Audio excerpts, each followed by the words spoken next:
गरीब बिरजू इस कड़कड़ाती ठंड में भी फटी पुरानी कमीज पहनकर बाजार में मोची की दुकान लगाए बैठा था। तभी एक ग्राहक आकर कहता है, राम राम, ऐसे कड़ाके की ठंड में भी फटी पुरानी कमीज पहनकर बैठा है ये। क्यों भाई, तुझे ठंड नहीं लगती है क्या? ठंड तो बहुत लगता है भाई, मगर गरीब ठंड की परवाह करेगा तो खाएगा क्या? जूता वूता ठीक कराना है तो बोलो। हाँ हाँ, हमारा जूता पॉलिश कर दो भाई। ये कहकर ग्राहक बिरजू के सामने अपने जूते रख देता है और वो अपने कांपते हाथों से किसी तरह उसके जूते पॉलिश करके दे देता है। ये लो, हो गया जूता पॉलिश। जूता पॉलिश का 10 रुपया बनता है। हाँ, ये लो 10 रुपए। उस दिन ज्यादा ही ठंड पड़ रही थी। ठंड के कारण बिरजू का रोम रोम कांपने लगा था। आसपास सभी लोग गर्म स्वेटर और ना जाने क्या क्या पहने हुए थे। उन सबको देखकर बिरजू मन ही मन सोचता है, काश मुझ गरीब के पास भी इन लोगों के माफिक कोई गर्म स्वेटर या कंबल होता तो कितना मजा आता। काम करते समय ठंड से हाथ तो ना ठिठुरता। एक दिन कुछ ज्यादा ही ठंड पड़ रही थी और ठंड के कारण बिरजू की कपकपी बंधी थी। आज तो ये ठंड जान ही लेने पर तुल गई है, सहन नहीं हो रही है। देखो तो हाथ कैसे कांप रहे हैं, औजार उठाने तक की हिम्मत नहीं है। ये कहते कहते बिरजू की नजर एक अलाव की तरफ जाती है। कुछ दूर एक अलाव चल रहा था और लोग उसके आसपास खड़े आग ताप रहे थे। ये देख बिरजू मन ही मन खुश हो जाता है। अरे आग, बिरजू बेटा, तो जिंदा बचा रहना चाहता है तो भाग कर आग सेक, वरना आज तो गया परलोक। ये कहकर बिरजू भागकर अलाव के पास जाकर खड़ा होता है। अब आई जान में जान, अब इस आग के पास से जरा भी नहीं हटूंगा। यही खड़ा रहेगा तो काम का तेरा बाप करेगा बिरजू। कोई गरम स्वेटर या कंबल काहे नहीं खरीद लेता? गरम स्वेटर या कंबल की बात सुनकर बिरजू रुआंसा होकर कहता है, अरे बंसी, इस धंधे की कमाई से नई कमीज तक तो बनवा नहीं पाता, फिर गरम स्वेटर या कंबल कहाँ से खरीदूं भाई? उस दिन शाम को बिरजू खाली हाथ घर लौटता है और उसके घर पहुंचते ही राधिका कहती है, आ गए आप? मैं तो आपकी राह देख रही थी। लाइए कुछ पैसे दे दीजिए, घर में आटा चावल सब खत्म हो गए हैं। राधिका ये कह ही रही होती है कि तभी उसकी बेटी खुशी आ जाती है।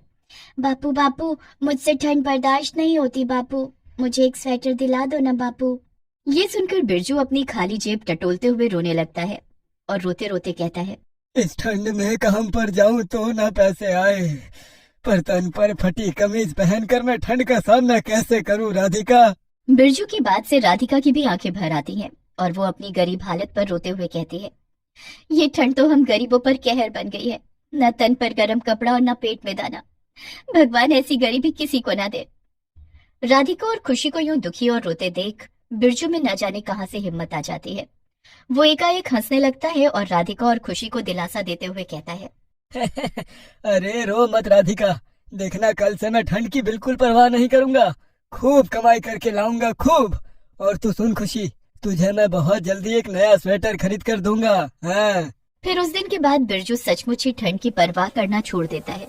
वो ठंड में कांपते गात और हाथ दोनों को काबू में रखकर सारा दिन काम में जुटा रहता है।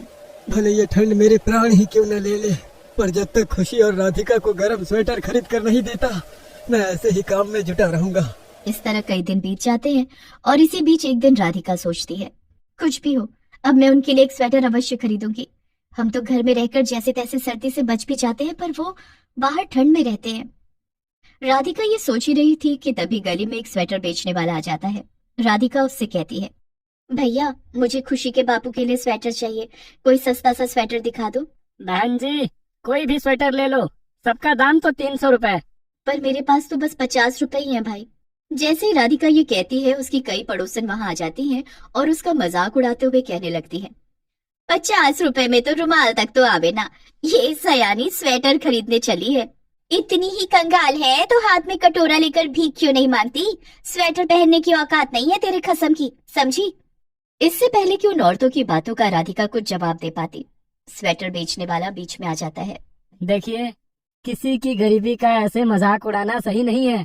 किसी का भाग्य बदलते देर नहीं लगती। हो सकता है कि कल यही कंगाल तुम लोग से अमीर बन जाए। स्वेटर बेचने वाले का ये करारा जवाब सुनकर उन सबको सांप सूंघ जाता है और वे वहां से चुपचाप खिसक जाती हैं और राधिका रोने लगती है। राधिका को रोता देख स्वेटर बेचने वाला कहता है, रो मत बहन, मेरे पास एक पुराना स्वेटर है, यदि तुम चाहो तो मैं उसे 50 रुपए में दे दूंगा। ठीक है, दे दो भाई। राधिका 50 रुपए देकर पुराना स्वेटर खरीद लेती है और फिर शाम को बिरजू घर आता है तो जाड़े में उसकी कपकपी बंधी होती है। वो राधिका को आवाज देते हुए कहता है, राधिका, जल्दी आओ राधिका, देखो मुझे बहुत तेज सर्दी लग रही है, लगता है आज मैं नहीं बचूंगा। राधिका बिरजू का माथा छूकर देखती है तो हैरान रह जाती है। अरे, आपको तो बहुत तेज बुखार है, आपको तो अस्पताल ले जाना पड़ेगा। पर उसके लिए पैसे कहाँ है राधिका? तभी खुशी वही पुराना स्वेटर लेकर आ जाती है और उसे बिरजू को देते हुए कहती है, बापू ठंड लग रही है तो लो, ये स्वेटर पहन लो। स्वेटर? ये स्वेटर कहाँ से आया? अम्मा ने आपके लिए खरीदा है बापू। अच्छा, ला दे, पहन लेता हूँ। फिर बिरजू जैसे ही उस स्वेटर को पहनता है अचानक से ठंड लगनी तो बंद हो ही जाती है, साथ ही उसका बुखार और कपकपी भी नदारद हो जाती है। वो आश्चर्य में पड़ जाता है और खुश होते हुए कहता है, राधिका, राधिका, गजब हो गया राधिका। अब क्या हुआ जी? इस स्वेटर के पहनते ही ठंड का कहर और मेरा बुखार दोनों गायब हो गए। देखो, मैं बिल्कुल ठीक हो गया। ये सुनकर राधिका और खुशी दोनों फूले नहीं समाती हैं और कहती हैं, क्या आप तो बिल्कुल ठीक हो गए? हाँ राधिका, मैं सच कह रहा हूँ। राधिका बिरजू का माथा स्पर्श करती है तो वो भी हैरान रह जाती है। अरे हाँ, अब तो आपको बिल्कुल भी बुखार नहीं है, ये कैसा चमत्कार है। माँ, जरूर ये स्वेटर जादुई स्वेटर है। यदि ये जादुई स्वेटर नहीं होता तो क्या ऐसा होता? भला हो ईश्वर का, उसने हम गरीबों पर मेहर दिखाई। उस जादुई स्वेटर को पहनकर बिरजू ठंड के कहर से तो बचता ही है, साथ ही उसका मोची का धंधा भी खूब चलने लगता है। उस दिन के बाद उसकी खूब कमाई होने लगती है और वो राधिका और खुशी के लिए बहुत सारे गर्म स्वेटर और कंबल खरीद पाता है। यही नहीं, कुछ ही सालों में जूतों की बड़ी दुकान का मालिक भी बन जाता है।